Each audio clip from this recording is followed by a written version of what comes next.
মৃত্যুর ২ দিন পর বাংলাদেশি নাগরিক জহুর-আলীর মরদেহ ফেরত দিয়েছে ভারতীয় সীমান্তরক্ষী বাহিনী বিএসএফ। বৃহস্পতিবার বিকেল ৫:৩০টায় হবিগঞ্জের চুনারঘাট বাল্লা সীমান্ত দিয়ে মরদেহটি হস্তান্তর করা হয়।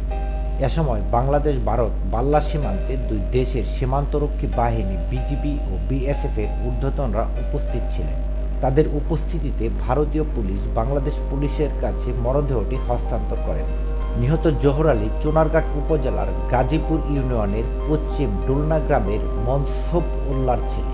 এর আগে নিখোঁজের পরদিন অর্থাৎ গত ৭ জানুয়ারি ভারত সীমান্তে জহুর-আলীর মরদেহ উদ্ধার করে খোয়াই থানা পুলিশ।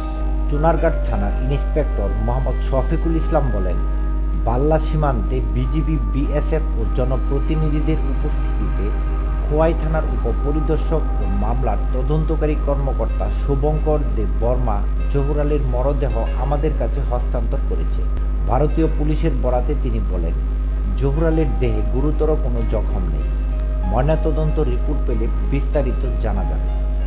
এর আগে ৪ জানুয়ারি ৫ দিনের ছুটিতে নিজ বাড়ি পশ্চিম ডোলনায় আসেন জহুর-আলী। ৫ জানুয়ারি সন্ধ্যায় তিনি নিজ বাড়ি থেকে লুঙ্গি বিক্রির জন্য বের হন।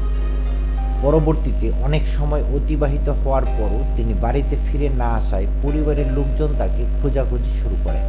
সবশেষ ৭ জানুয়ারি সামাজিক যোগাযোগ মাধ্যম ফেসবুকে জানতে পারেন ভারতের সীমান্তবর্তী গৌরনগর এলাকায় একটি লাশের সন্ধান পাওয়া যায়।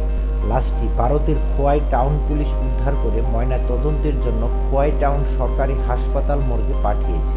আনুষ্ঠানিকতা সম্পন্ন শেষে বৃহস্পতিবার জহুর-আলীর মরদেহ ফেরত দেয় বিএসএফ।